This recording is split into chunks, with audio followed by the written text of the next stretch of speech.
It's TED Talks Daily. I'm your host, Elise Hu.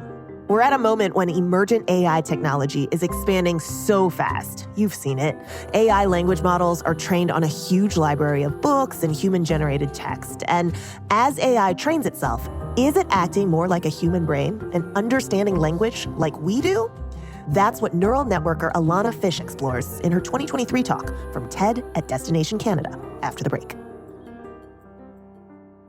Hey, before we get to the rest of the episode, we just want to thank you for listening to TED Talks Daily. It means a lot that we're part of your daily routine. If you're not already following us, you can follow us on Amazon Music, where you can find TED Talks Daily and all your TED favorites. People are funny. We're constantly trying to understand and interpret the world around us. I live in a house with 2 black cats, and let me tell you, every time I see a black bunched up sweater out of the corner of my eye, I think it's a cat.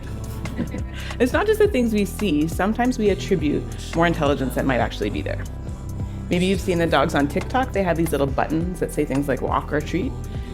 They can push them to communicate some things with their owners, and their owners think they use them to communicate some pretty impressive things. But do the dogs know what they're saying? Or perhaps you've heard the story of clever Hans the horse, and he could do math. And not just like simple math problems, really complicated ones like, if the 8th day of the month falls on a Tuesday, what's the date of the following Friday? It's like pretty impressive for a horse. Unfortunately, Hans wasn't doing math, but what he was doing was equally impressive. Hans had learned to watch the people in the room to tell when he should stop tapping his hoof, so he communicated his answers by tapping his hoof. It turns out that if you know the answer to if the 8th day of the month falls on a Tuesday, what's the day of the following Friday, you will subconsciously change your posture once the horse is given the correct 18 taps. So Hans couldn't do math, but he had learned to watch the people in the room who could do math, which, still pretty impressive for a horse. Well, I work in AI, and let me tell you, things are wild. There have been multiple examples of people being completely convinced that AI understands them. In 2022, a Google engineer thought that Google's AI was sentient. And you may have had a really human-like conversation with something like chatgpt. The models we're training today are so much better than the models we had even 5 years ago. It really is remarkable. So at this super crazy moment in time, let's ask the super crazy question. Does AI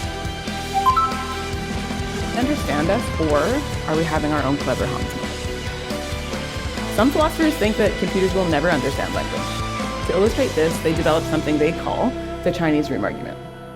In the Chinese room, there is a person, hypothetical person, who does not understand Chinese. But he has along with him a set of instructions that tell him how to respond in Chinese to any Chinese sentence. Here's how the Chinese room works. A piece of paper comes in through a slot in the door, has something written in Chinese on it. The person uses their instructions to figure out how to respond. They write the response down on a piece of paper and then send it back out through the door.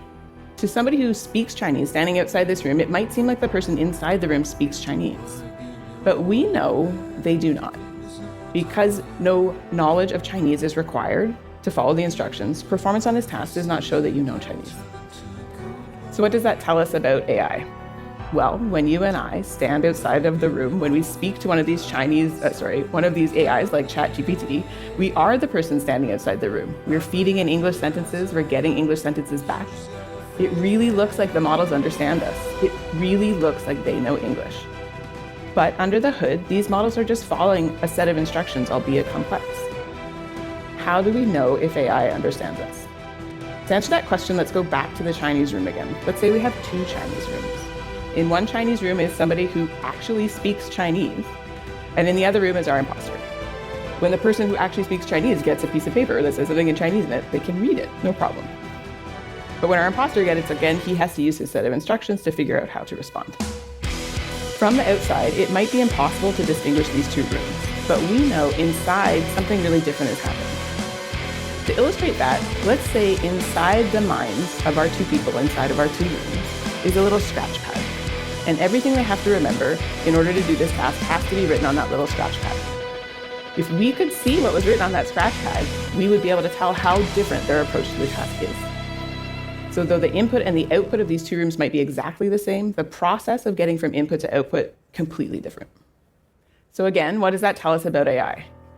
Again, if AI, even if it generates completely plausible dialogue, answers questions just like we would expect, it may still be an imposter of sorts. If we want to know if AI understands language like we do, we need to know what it's doing. We need to get inside to see what it's doing. Is it an imposter or not? We need to see its scratchpad, and we need to be able to compare it to the scratchpad of somebody who actually understands language. But like scratchpads in brains, that's not something we can actually see, right? Well, it turns out that we can kind of see scratchpads in brains. Using something like fMRI or EEG, we can take what are like little snapshots of the brain while it's reading. So have people read words or stories, and then take pictures of their brain. And those brain images are like fuzzy, out of focus pictures of the scratchpad of the brain. They tell us a little bit about how the brain is processing and representing information while you read. So said another way, the brain uses its scratchpad when reading the words apartment and house in a way that's more similar than when you read the word celery. The scratchpad tells us a little bit about how the brain represents the language. It's not a perfect picture of what the brain's doing, but it's good enough.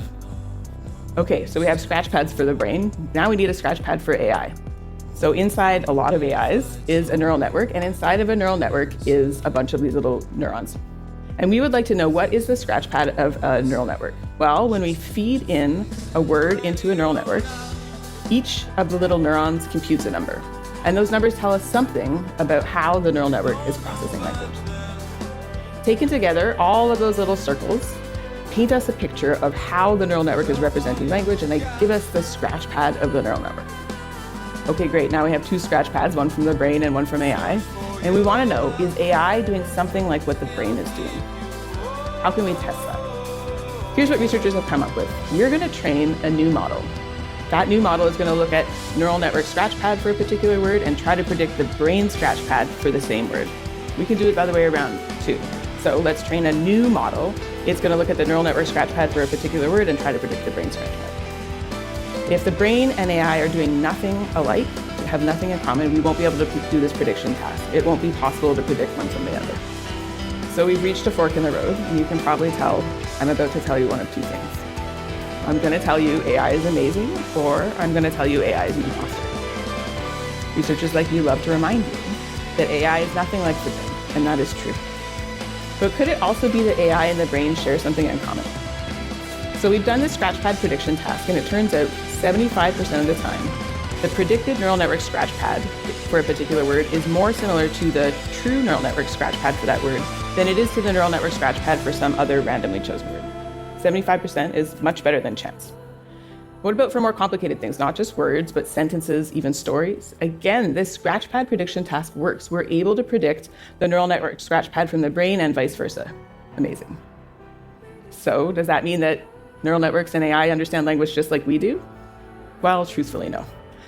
Though these scratchpad prediction tasks show above chance accuracy, the underlying correlations are still pretty weak. And though neural networks are inspired by the brain, they don't have the same kind of structure and complexity that we see in the brain. Neural networks also don't exist in the world. A neural network has never opened a door or seen a sunset, heard a baby cry. Can a neural network that doesn't actually exist in the world, hasn't really experienced the world, really understand language about the world? Still, these scratchpad prediction experiments have held up. Multiple brain imaging experiments, multiple neural networks. We've also found that as the neural networks get more accurate, they also start to use their scratchpad in a way that becomes more brain-like. And it's not just language. We've seen similar results in navigation and vision. So AI is not doing exactly what the brain is doing, but it's not completely random either. So from where I sit, if we want to know if AI really understands language like we do, we need to get inside of the Chinese room. We need to know what the AI is doing, and we need to be able to compare that to what people are doing when they understand language. AI is moving so fast. Today I'm asking you, does AI understand language? That might seem like a silly question in 10 years or 10 months. But one thing will remain true. We are meaning-making humans, and we are going to continue to look for meaning and interpret the world around us. And we